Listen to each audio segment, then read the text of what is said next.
Hi, everybody, and welcome to From This Corner TV.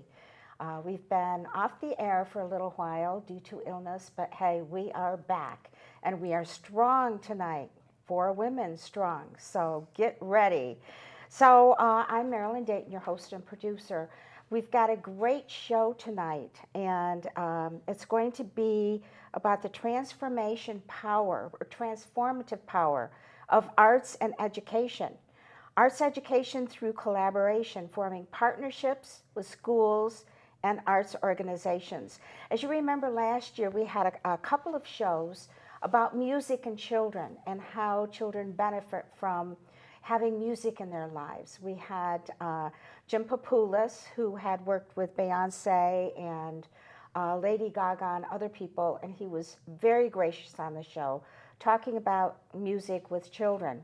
And then we had a couple of the Mystic Middle School teachers here, and they were wonderful. So today we're going to be focusing on arts, okay? And first of all, we have a co-host tonight, and she finally has said yes, and she's here, and she is Dodie Millardo. She's an author, speaker, philanthropist, TV personality, you name it. This girl has been around, okay?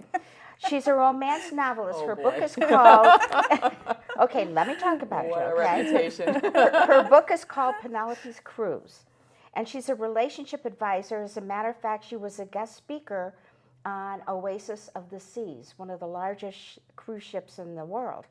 She's been a math teacher and tutor, so she can speak to this type of a program. She's a dancing diva, and she's a tireless fundraiser. Who has enabled more than $150,000 from her contacts to go to charities. And she's a co-host on another TV show called Just Saying out of Branford, Connecticut. Welcome, Dodie. Thank you, Marilyn. You make me sound like a diva. And that's okay. That's okay. There's nothing wrong with that. Now, I'm going to introduce one of our guests, Wendy Burry.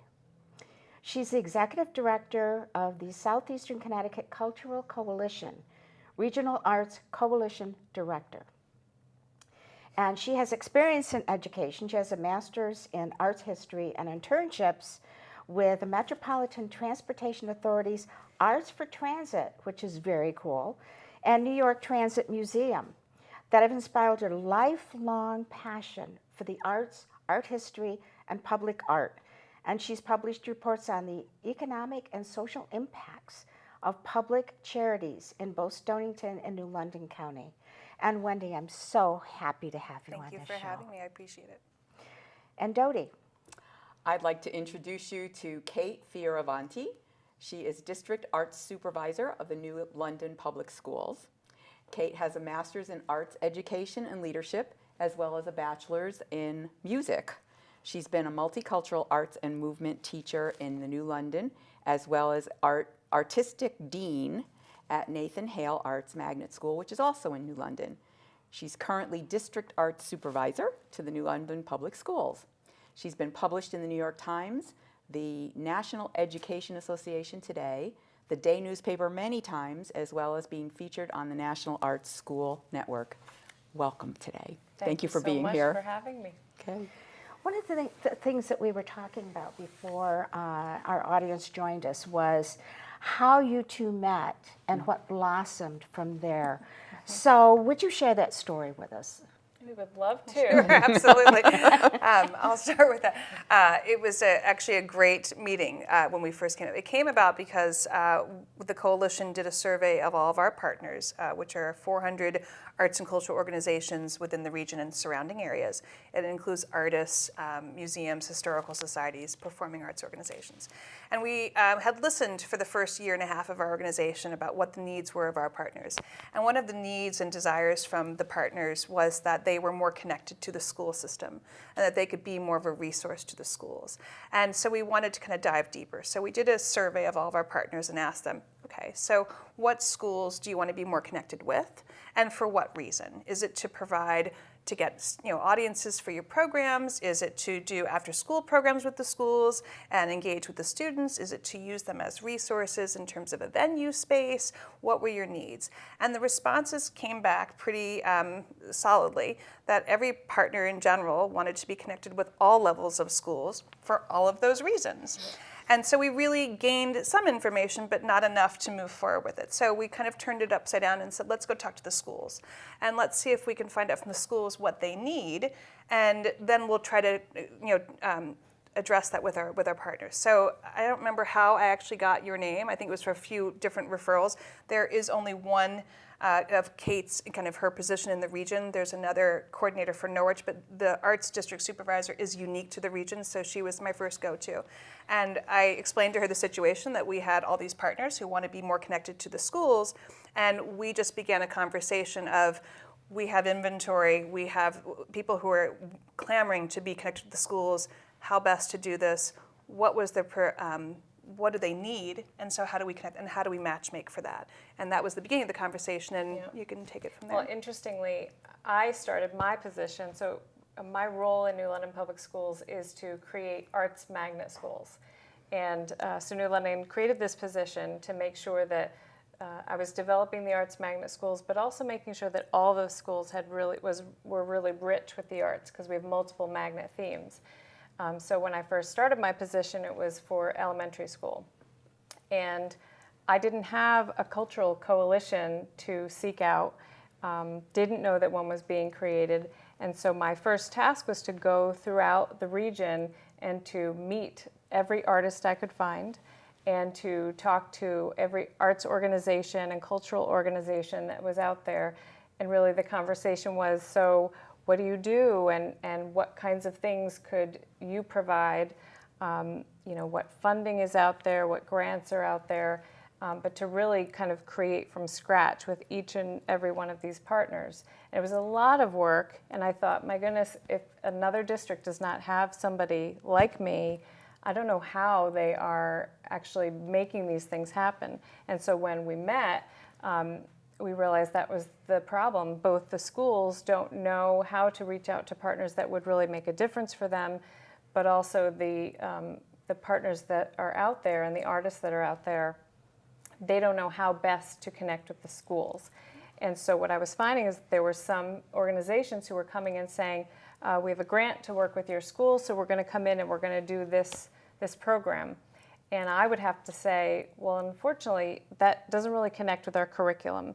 And as an administrator, I know that we have to make choices about what our students are doing. And sometimes if it doesn't connect with the curriculum, or if it doesn't make a lot of sense in terms of what is going on with their education or being age appropriate, it makes it challenging for us, even if it's free, which is surprising to some organizations. Even if it's free, sometimes we have to decline, for a variety of reasons.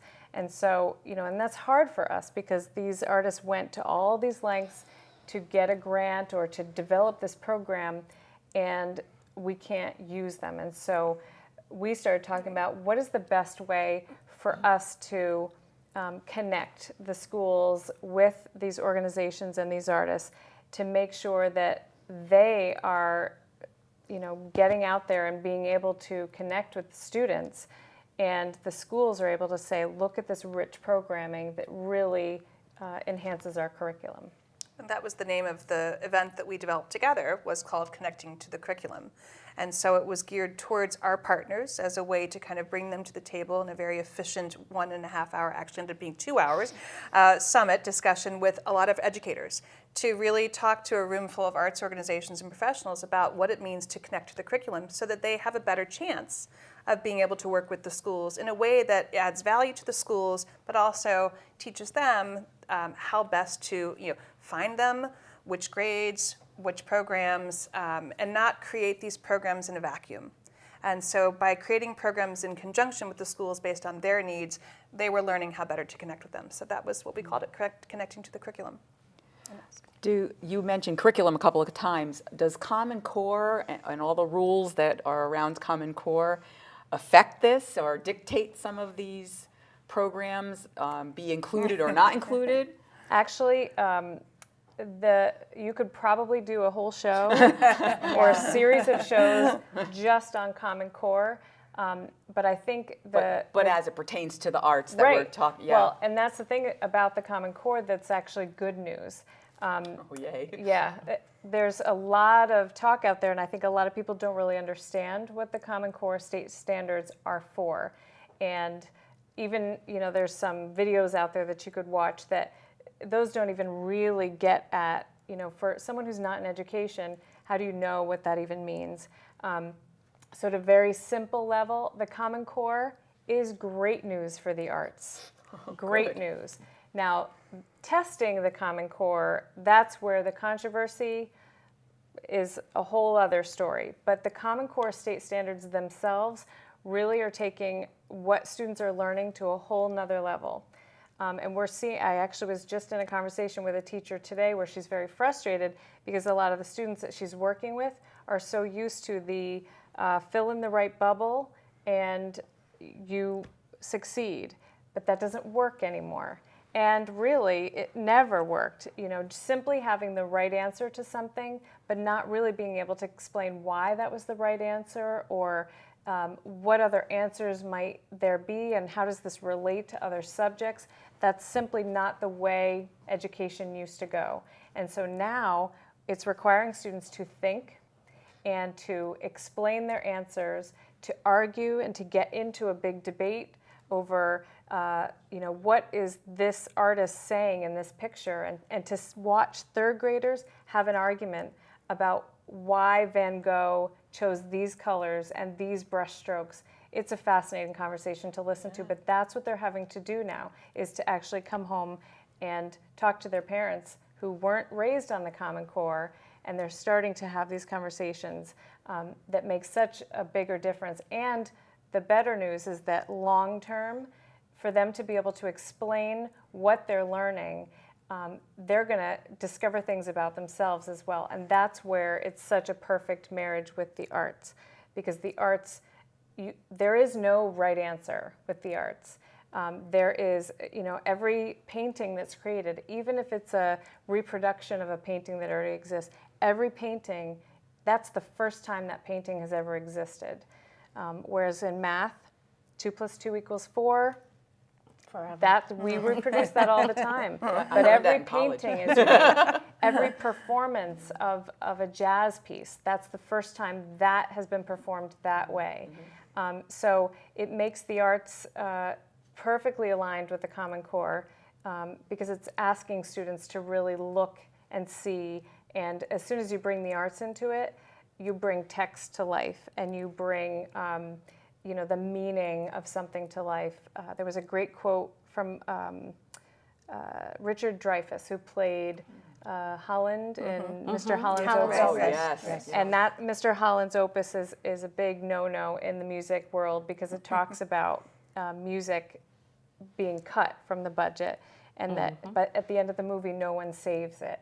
And so we're supposed to love this movie because it talks about music, but it gets cut. And so Richard Dreyfuss at some event was talking, and everybody says reading and writing, that is what you need to do. But the next question should be, but what are students reading and writing about? And that's where you get into the arts, because all of what they're doing, the reading and the writing and the filling in the right bubbles, what is it for ultimately? What is the purpose? And the purpose is that we're looking at our society and moving forward and making a difference where students couldn't do that before.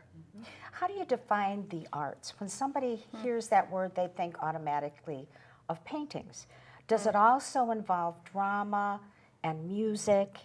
Can you just quickly define it so that we understand? We probably have two different, not definitions, but who we serve in terms of the arts. So for us, for the Cultural Coalition, arts are much broader. We include everything from performing arts and music to graphic design and architecture, creative economy businesses that are creating or manufacturing something and are an artisan of some sort.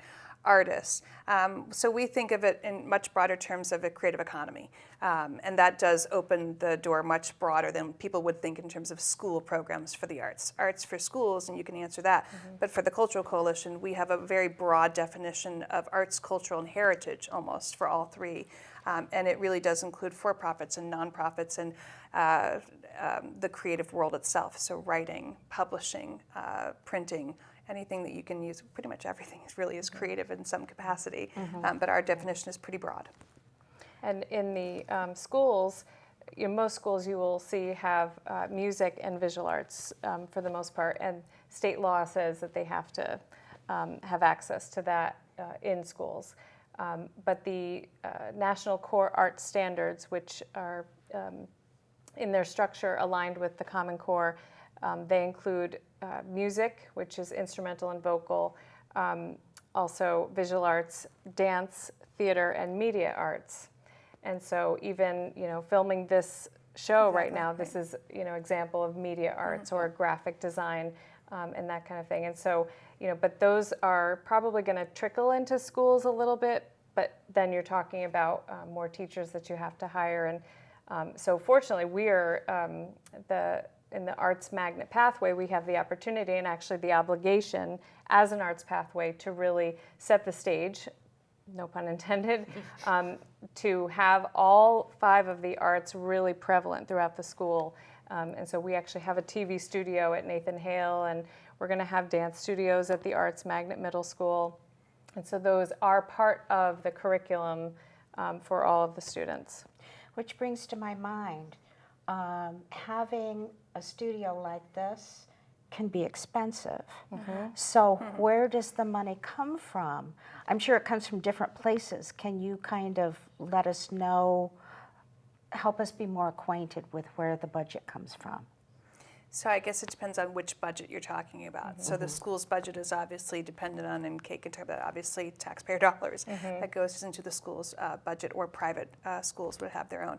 For, when we look at budgets in general, we have, our coalition serves 58% for-profit partners who are for-profit businesses and, kind of work in a different, kind of business model. Our nonprofits obviously have various budgets that range in enormous range and diversity of our partners. So if you're thinking more of the school budgets, that, Kate, you can talk more about the school budgets, but I know that's where my tax dollars go. Yeah. Well, and certainly the school budgets are there, and there's some state magnet funding that our schools receive. There's also grants that have to do with what kind of districts there are. But it really comes down to how are you prioritizing what you're spending. And also what grants. So the first year that we were in existence, I was very dependent on organizations that already had grants.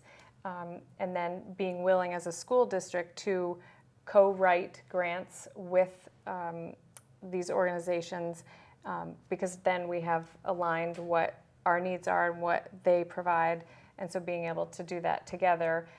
So that funding has a tremendous value. But I'm also someone who, I started my teaching job at a magnet school, and then I was a founding teacher of a charter school in the state, and we had really no money, and so we took a lot of donations. And there's some great organizations out there that provide instruments, and so if any of our listeners have any instruments, we can help with that. We can help connect. Because we've had, and we should probably actually talk about this, because there are people out there who have a saxophone or a flute sitting in their closet that's been there for 20 years, and we have students who do not have access to, it can be very expensive to rent an instrument or to purchase and to outfit an entire school system with instruments can be very challenging. But as a school district, it's not as easy as maybe So it would be one of the for a nonprofit. benefits is that How would they reach you to do this? Oh, well, they- Who do they call? Right, well, that's it. They can certainly contact us, who we can Yeah. contact that. But I Yes. want to touch on this. This is important.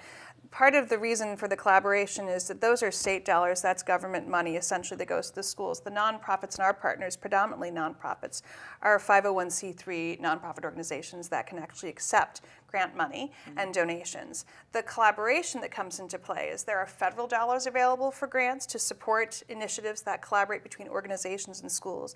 There are statewide dollars available, there are regional dollars available, and there are local dollars available. So building up different pools of money to support programs that can better connect, so our partners could apply for grants from federal, state, local potentially, and work with the schools. But they need to be working in tandem with the schools to, to have that money be well spent. And the more collaboration, the better. Well, we had the benefit of having some magnet funding last year.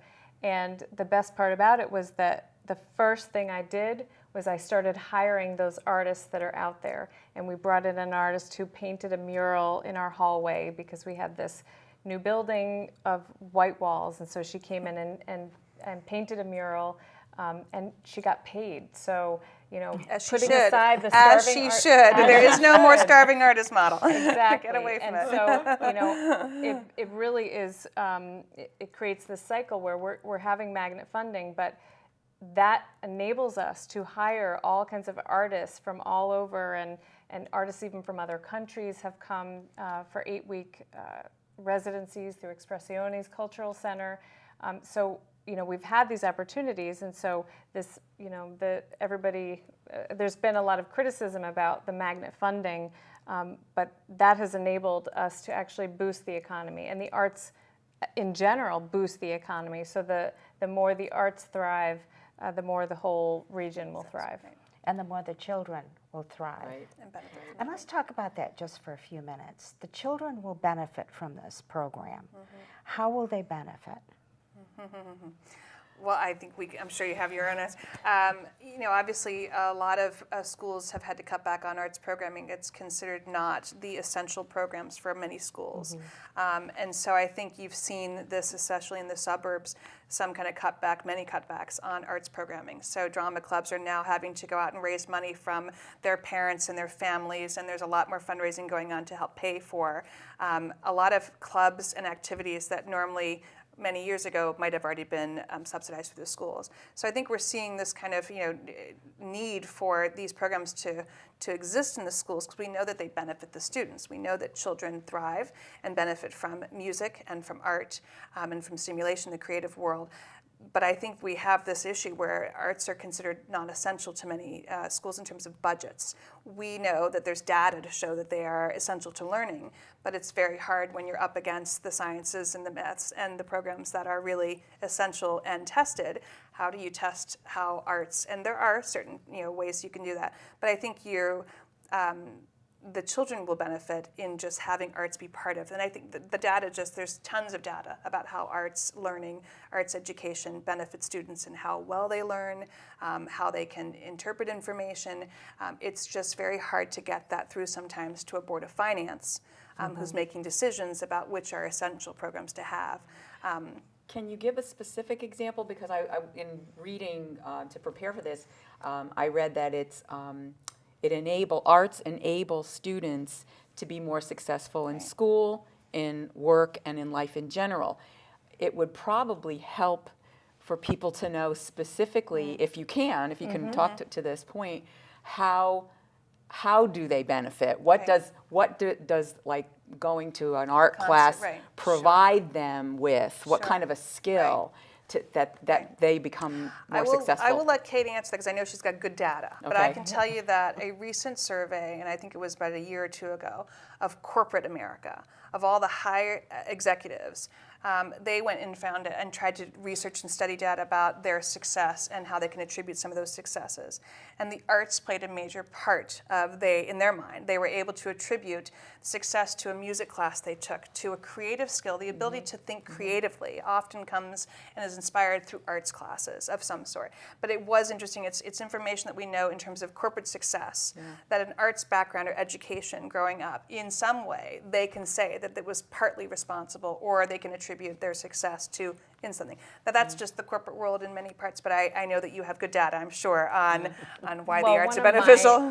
One of my favorite statistics actually is a study that was done that determined, because you're talking about this corporate and how the impact it has. Well, the impact is award winning. So if you look at scientists throughout the world, so maybe some parents think that if I send my child to STEM, that's really going to be what has them be successful. You want to explain STEM. Yeah. STEM, it's the buzzword out there. Is STEAM, science. it should be STEAM, but we'll go with STEM for right now. We'll change it to STEAM. Right, with the A. Got it. It is science, technology, engineering, and math. And so parents are thinking, well, those are the key things that they need. But if you look at scientists everywhere, the ones who have actually won Nobel Prizes for the sciences, they studied, they're 17 times more likely to have studied the arts and to be artists. Okay. And so you can be a scientist,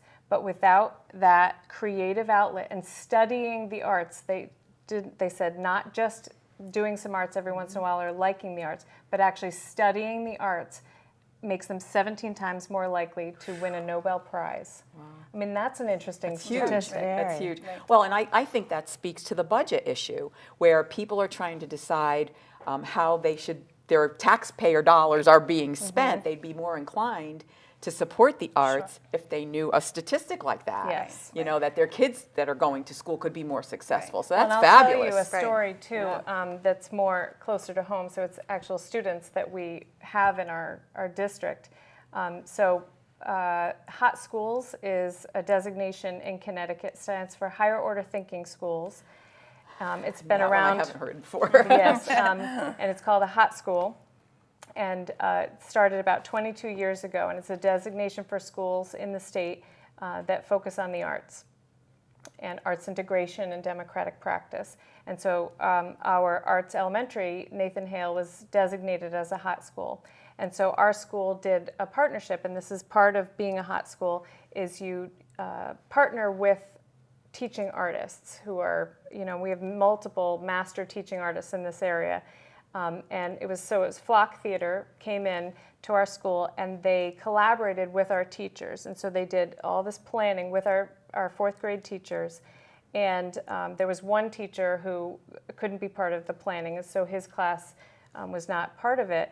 But they planned a shadow play. And it was, the students actually wrote this play, and it was tied with social studies. And so this particular year, it was on our whaling unit. And so students actually wrote this play with Flock Theater, and then they chose students to play certain parts. So there were students who were actually running the lighting portion and students who were running the shadow portion, and then there were the narrators. And the narrators that they chose were the students who had the lowest scores for reading fluency. So in other words, when they're actually reading, how fluent are they as they read? And so they did the testing, and they figured out which students actually had the lowest fluency scores. And so for these three classes, they did this, and those were the students who were the narrators. So the worst readers were the ones who were reading, which was a little scary for them, but it was a great opportunity. And so they did this whole arts integration unit, and by the end of the unit, so remember, there's one class that did not participate. And so they looked at the scores for the students, and in comparison to the students who were not part of the arts integration, and their scores raised because they were still getting the standard curriculum that they would get in any fourth grade class. And so their scores went up.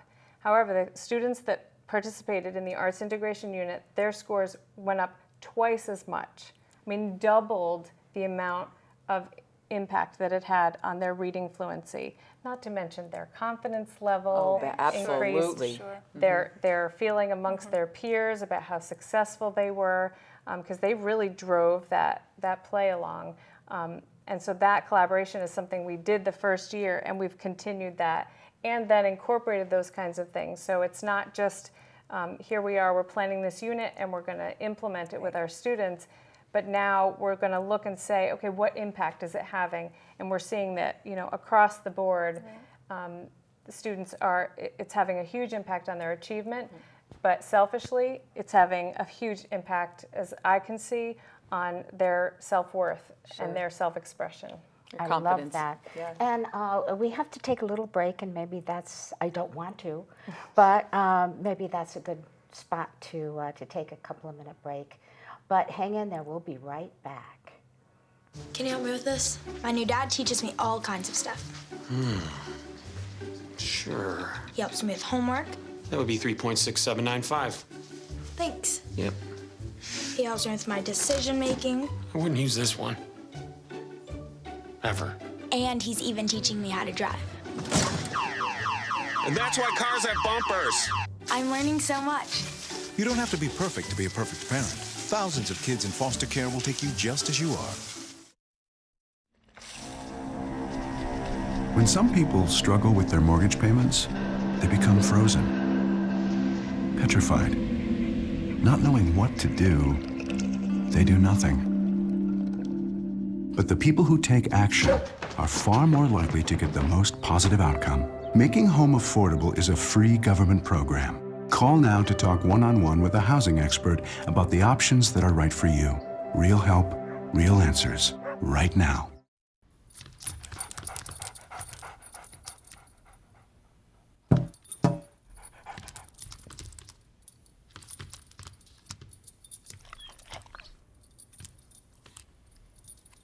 There's a shelter pet who wants to meet you. Meet one today. Visit theshelterpetproject.org. Adopt. And hello, we're back. I'm Marilyn Dayton, your host and producer for From This Corner TV, and we've been having a very interesting discussion with our co-host Dodie, and we've got Wendy, and we've got Kate here. And the interesting thing is we've been talking about the benefit of adding arts into the school for curriculum, for enrichment for the students. And what I'm kind of hearing here is that when we're talking about studying reading, writing, and arithmetic, as they used to say, we're talking about logical things that you're memorizing, that you're not really using the creative side of your brain as much. So it sounds like when you introduce arts into the curriculum, whether it's music, art appreciation, dance, theater, all of those things, you're actually encouraging the students to use their entire brain, both sides of the brain, if you will. And it's making them more receptive to both the logical studying, as well as the creative. So with that in mind, Dodie, you have something interesting that you read. Yep. Kind of carrying over from what we were talking about before the break. I read a quote from the Chicago Arts Partnership in Education, and they said that teachers also consistently report developing new appreciation of students formerly perceived to be problematic. Now, as a former teacher, I totally understand that when you have a student, I was teaching math, okay, I had a student who was causing problems in the classroom. Maybe they were bored, maybe they didn't get math, okay, but if you could see that student in another set of circumstances where they were excelling, wow, now you have a different perspective on, just because math isn't that student's forte, it doesn't make them a bad person, you know, and then you now can respect the student, and the student getting that respect from you can kind of maybe interact better in your class as well. I just thought that was fascinating. Can you speak to that? Yeah. Well, there's actually a school in Massachusetts that got rid of their security guards and their metal detectors and increased the amount of recess music and art, and had a significant decline in discipline problems. Wow. And so it is absolutely true, and I've seen it when I was a teacher, and I taught music when I taught, and I remember one year a teacher came in to see my swing choir, and she said, "Oh my gosh, that must be you have every frequent flyer kid who often visited the dean. You have Frequent every flyer. Helicopter parents and frequent flyer kids. you have every frequent flyer in your Right. swing choir. How do you manage? And I couldn't even tell you that which one that they were talking about, because I didn't experience that in my classroom. Right. And it's because these kids were able to express themselves in ways that they couldn't elsewhere. And I even remember when I was a student growing up in this area, I would have to work on my 10th long division worksheet in my Spectrum math book. And because I had mastered long division and it was boring and rote, and they would not let me go to chorus because I hadn't finished that work. And that's the example I use all the time, because I'll never forget sitting in that classroom not getting to go do that thing that I loved the most. And you know, I wasn't so much a troublemaker, but can you imagine if you're not allowed to express yourself the way you want to? In your then- own way. You're and you're going to get bored, and you're going to not feel so good about yourself. That's when you're going to start acting out. And so the more arts you have, the less you're going to see the discipline problems if you're really letting kids express themselves. There's actually organizations, and I know Kate knows them, many of them around the region, but there are many who work with children after school in programs that can, Writer's Block is the first one I think of. Writer's Block Inc. is in New London, and it serves a relatively small amount of, in terms of population, but it's, kind of inner city kids who have, something going on in their life, but they can use the arts, and I think it's the stage and the play is what they use, but the kids are offered a platform in terms of music and performance to take on social issues like bullying, like drugs, like alcohol. You pick the social, but they find a way to express themselves and then do a performance actually that they can perform to a large audience of family, friends, and relatives. But it is using the arts to affect change and to raise awareness of issues, but it is a form of expression. It's a form of education. So I think the arts are just one vehicle that can be used in terms of self-expression and education themselves. But it's, the arts themselves, it has always been taken for granted that the arts were kind of essential to learning or essential to your kind of growing up. I was part of we had an art club, but it's not taken for granted anymore. These programs are being cut. And the arts have recently done a much better job of trying to show their value, but we're way behind the curve in demonstrating that value. I think these STEM areas have shown their value and obviously been accelerated because of what STEM does for persons in terms of future and the businesses and their job, career choices. But the arts have always been this arts for art's sake. And it's only been, and I think it's, there's always been staunch advocates who've been able to show the value of the arts, but there are economic benefits to it. There are career benefits. We often go and take children to performances and museums, and they look at the art and think, do I want to be an artist? Well, I take them and think, do you want to be a curator? Do you want to be a framer? Do you want to be the person who's an exhibit designer? Do you want to be the graphic designer who actually does the museum's promotions? There are at least 50 different careers you could take on by working for a museum. So I think that's where the arts have not done a very good job of saying this isn't just arts for art's sake, this is a potential career. And then the added benefits are the creative thinking that you gain, the arts education. So there's so much more to the arts field, arts education in general, that they can gain, not just creative thinking, but truly these are career opportunities. These are possible jobs for these students down the road that we need to start to show them. If you like film, you may not want to be, maybe you want to be Quentin Tarantino, but there's look at the end of a movie. All those credits of all those jobs that are available in the film industry. And the list goes on from museums and historical societies. So these are professions that we want to encourage them to potentially become the future of those. And all of those jobs are essential. Right, absolutely. Even the caterer, the gopher. Right, exactly. You cannot make a movie without all of these tons and tons of people. And what I want to just ask right now is, we've got an audience here, and what they're getting from this is that there exists a situation here that enriches the children, empowers them to learn in better fashions. And how can we encourage them to get involved? How can they help?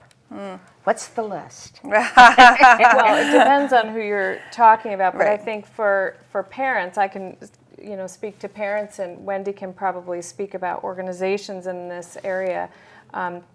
But parents often they don't realize that the arts actually, so speaking of careers, allowing your child to really pursue the arts or go to an arts magnet school does not mean that your child has to go into an arts career.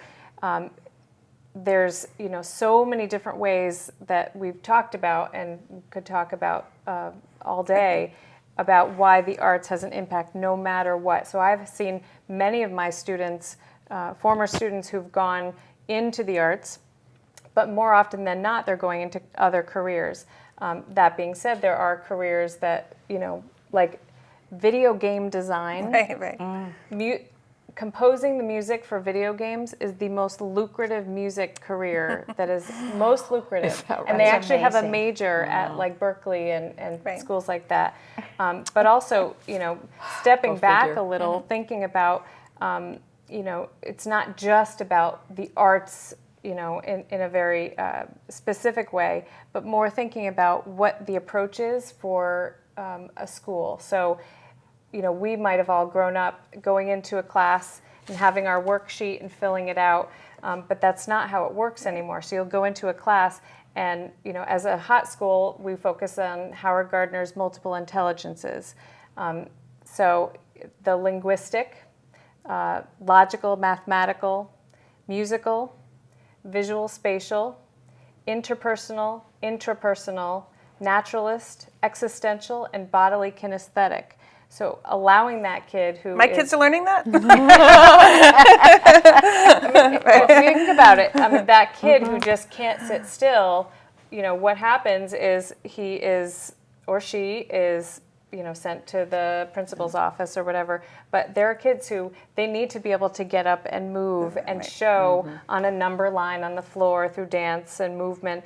There's all different ways for kids to be able to excel that are not the way that we learned when we were younger. So we need to encourage them as grandparents, as parents, as older sisters, older brothers. We need to listen to what they want to do, what they're interested in, and just let them do it. But they have to do their homework.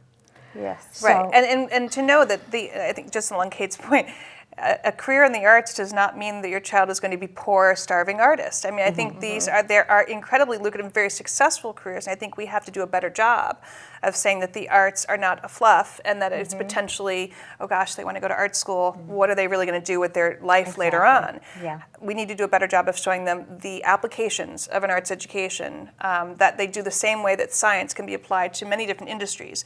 The arts can be applied to many different industries as well. What I like about all of this is when I used to teach math, I would get, what do I have to learn this for? I'll never use this. But you're giving them the practical applications of going into a career and the things they're going to need to learn in order to make that a successful career. And math may be one of them. So in Absolutely. in certain situations maybe it isn't, but in others it's definitely a requirement that they're going to need to. The other thing I wanted to mention was when I was in elementary school, we had a program for reading called SRA. Now, I hate to tell you how long ago this is. A long time, okay? Like late 50s, early 60s, okay? I was not good at this. I was a great student, but I couldn't read fast.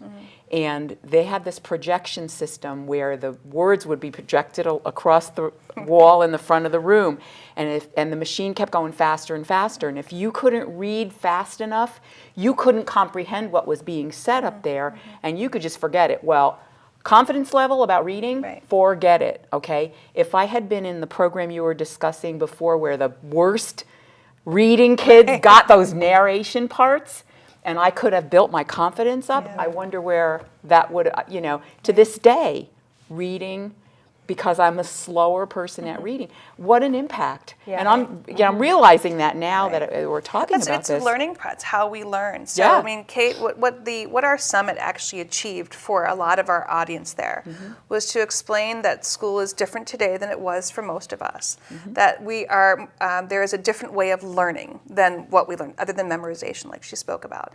And the arts can teach, can help us to learn how to take information in, synthesize it, and retain it in many ways. And I think it's just one, like I said, one different vehicle. But I think the arts just offer another approach, another form of how we learn things, how it resonates with some more than others. Some people, I have one son who is a memorizer. He's a great memorizer. Creative thinking, not so much. I'm not going to say which son it is, but truly, you do know. But truly, I think it comes down to we learned this was what the Hamilton effect was all about. I was going to ask you about that because I see the most excitement used to with my kids and now with my grandkids. We're going on a field trip. Right. We're going to pile in the bus and go do this thing. Yeah. And talk a little bit about the Hamilton effect. Sure. Well, Hamilton is right now probably the most popular musical in the United States in general. It's in New York City. It was written by Lin-Manuel Miranda, who actually did attend Eugene O'Neill Theater Center in Waterford early on. Oh, wow. So we can, as I said, we can lay a little claim here in this region to him. It is a musical about the history of Hamilton, the President Hamilton. It is done through a largely very ethnic cast of characters, and it is rap music. It is it is not your traditional musical. And what has happened is, because it's a very, in my mind, it's a young, hip, very cool, but it has resonated with audiences way past. It's become this box office draw, and it also, through the process of its kind of first year, it becomes a great educational tool for teachers and for parents or for students that attend. They're learning about Hamilton the President and his history and a lot about it. The entire show is focused on learning about President Hamilton. And so over time, some schools realized they'd love to get their students to go see it, to learn more about Hamilton. It's a way to learn. They will actually retain it. So I think just in the past 6 months, one national foundation gave a grant to, I don't remember how many New York City schools, but 10,000 11th grade students in New York City will be going to fund it to go see this show, to learn about Hamilton. And then curriculum, study guides have been developed so that they take back then and study in the school social studies and history. And so but the kids are excited by it. They're learning in a way that they're like, it's rap music, it is cool, it is hip, and they're able to retain that. So the win-win-win that is the Hamilton effect that I think about is the arts organization, the actual musical company, is filling their seats with paid tickets. They are having a massive show and success. The students who are coming are gaining in terms of educational value.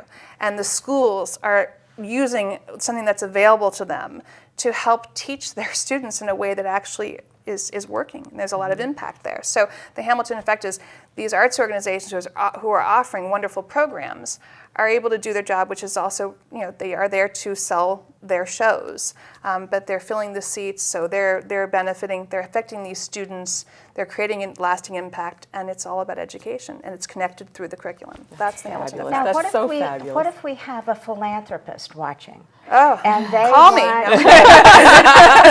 Well, we're going to be putting up the contact information for our two guests as they continue to speak. And feel free to, it can be anything. If you have a saxophone, right? Sure. Yeah. If you want to donate money and help the programs, if you want to get involved as a nonprofit or even a profitable business, absolutely. Contact Wendy because there is a process to this. Right. So what I will say in terms of the philanthropist part, we actually found that at our summit, this was an unexpected for me. We had, I believe, 7 funders that came to our summit. And when we realized on our list that foundations were going to be there, and they wanted to hear how they could fund programs that would do both fund the arts programs for what they are, which is wonderful, but also how they could have a greater impact with the students. So the funders came, which was not the target audience. The funders came because they wanted to have more value and more impact of the dollars that they were giving. So these were, and that for us was a really eye-opening for me in many ways to see that they were interested in hearing how they could do more with their dollars. So for the Cultural Coalition, we have a partnership process. We are a free member organization, and we want to know who's out there. So in order to connect with you and connect and play matchmaker, we need to know you're there. So artists, arts organizations, arts groups, arts, even just a group of artists or performers, film groups, any kind of group, we need to know you're there. And so they register with us with a very simple form on our website that is just, who are you, how do we reach you, and which bucket are we putting you in? Performing arts, economic development, heritage, and that way we can inform them of all the opportunities. They can attend our events. We have roundtables that we also organize and facilitate, but we also pass along grant information. We pass along any information that we can help to give them more efficient and streamlined, relevant information for them to do their jobs. One thing that we did learn at our summit that I thought was interesting was that the Norwich School District actually does an RFP, a request for proposals, every year, or relatively new. That was unique. That's totally unique, and none of us had ever heard of that, which means they're literally saying, we need organizations who can do X, Y, and Z. We didn't know about that. We can help to get the information out to artists and to arts organizations so that if they are one of those who meets that request for proposal, they have the information to get that. So we need them to register with us. So then how does it work? What is the process when you are putting together a partnership to a specific need with a school? How does that work? So a few ways. We have many different opportunities for our partners to engage with us, and we gather a lot of information by hosting meetings and kind of what we call cultural conversations and roundtables so that we can hear what's going on and what the needs are. This is where we learned of the need to be more connected to the schools, the desire to be more connected. We do a lot of, we host a lot of meetings that are just, they can attend if they're in their peer group or even a peer group that they're not part of that they want to be connected to. We have summits that we offer, but I need to know them. Our staff needs to know them. We need to know they exist. We try to make sure our partners are promoted in terms of what we do. Just self-awareness amongst our own partners can help them to come together and actually collaborate to serve the schools better and collaborate and share resources. But I spend a lot of time talking to people. What do you do? And then when opportunities are presented, I know just who to call. I have my Rolodex. Our partner list is there. And once we have a searchable directory that we're working on that will have kind of all of the museums, artists, everything, then all of our consumers and people can get in and say, I need a museum to do this, or I need a performing artist to do that, or I need a teaching artist for this. It will all be there for them so that they can find them themselves. But we're here to connect. Now, do the schools come to you? They are now. That's We what I hope wanted so. to find out. Fabulous. And Yes. that's the key part of this is I am so grateful that this organization exists because part of for us is we don't always know and we want to be able to see what the opportunities are that are out there. Because what I discovered as a teacher, I would have students who came from all over because magnet schools, we take students from any towns in Connecticut. And so I would have students from some towns that, it's a higher socioeconomic setting, and then students who were living in Section 8 housing. And these same students in our schools, and their ability to achieve at the same levels weren't there. And I realized that in part it was because some children are able to go to the museum with their families at the age of 3, and they're having all of these opportunities. So the achievement gap, we're really talking about an opportunity gap. And so that's why when we have these schools and we have this magnet system where students are able to have access to all kinds of opportunities and to do this together, that's where you're going to start seeing a difference for all of the kids. That's interesting because the magnet schools that I'm familiar with were all just high school age range, Not and anymore. you just made a fabulous case for the magnet school being in an elementary setting. I never really thought about that before. Right. That's And actually, fabulous. our opportunity in New Wow. London Public Schools that, even though it's in New London, it's available to students from anywhere, which is great. And we have 4 magnet themes, and so students can really come in and choose. Obviously, I'm partial to the arts pathway, but there's a STEM pathway, and then coming in the future is a language and culture pathway and a leadership and public service pathway. And so students are able to enter that at kindergarten and continue on all the way through, because they will have 3 distinct schools within each pathway from kindergarten all the way through 12th grade. And so you're getting the same curriculum regardless, but you're doing this through an approach that's a different kind of learning style and allows kids to thrive all the way through and stay with kind of a similar cohort. But that's unique. That's New London in terms of what they offer. So this is why I love working with the schools and working with Kate and many others that were on our summit. Our partners are all over the region and even surrounding areas. And many of them have relationships with one school, but they want to have an impact with all the schools. Well, we serve 22 or 23 towns just within the region. And then you have all the individual schools and school districts. And some organizations they've done a 4th grade field trip to something, every year, but that's the relationship that they have. One school, one class, one teacher. What they want to be able to do is to be able to expand it to different schools so that they too can benefit from their programs. Our job is to try to figure out, okay, how do they create that relationship? How do we keep it and make it sustainable so that if a teacher changes a class grade, that program didn't just fall apart? How do people know who to contact if there's not a Kate? And remember, she's one. The other 19, 22 towns, however many, do not have one. So they do have to navigate a system where they're trying to figure, do I talk to the principal? Do I talk to a teacher? Do I talk to the PTO? We're here to help guide them and give them the information to make their lives easier. And then also offer the opportunity for them to collaborate. So if a school likes a program and it's worked well, maybe we can help to say, why don't we do it for 4 schools and bring in 3 more organizations and do something really, really enriching that affects more students on a regional basis so that we can move the needle a little bit further. And the schools making sure that they are working with these organizations to help them to enhance their programming, to make sure that what they're doing is really beneficial. Like our teachers, for example, created a study guide with the Saltmarsh Opera Company to make sure that the study guide that went out to teachers all over the state was really beneficial to them. And that was a win-win for teachers and for that organization. Well, I am sorry to say that we're down to the last minute or so, but I have learned so much. And to our viewers, write down the contact information for these 2 people who can make things happen for your children, okay? Thank you so much, Wendy. It's just wonderful. You're welcome. And Kate, thank you so much. You were both amazing. I mean, all this information, we could have talked another hour. We could have. and Dodie, thank you so much for being my co-host. She will pleasure. be back, people. In the meantime, food for thought. I always like to end the show with a quote. And one of my favorite quotes has always been from John F. Kennedy. A child miseducated is a child lost.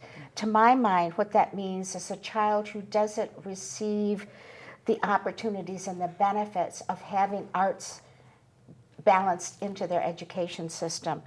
I think that's something we all need to keep in mind. And if you want to get involved, if you want to learn more, if you want to find out if your children or grandchildren qualify for a magnet school, whatever you want to know, we have 2 wonderful resources right here, okay? And so I would like to thank you for joining us. And of course, we will be back again with a wonderful show.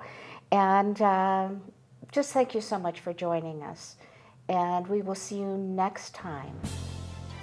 Well done.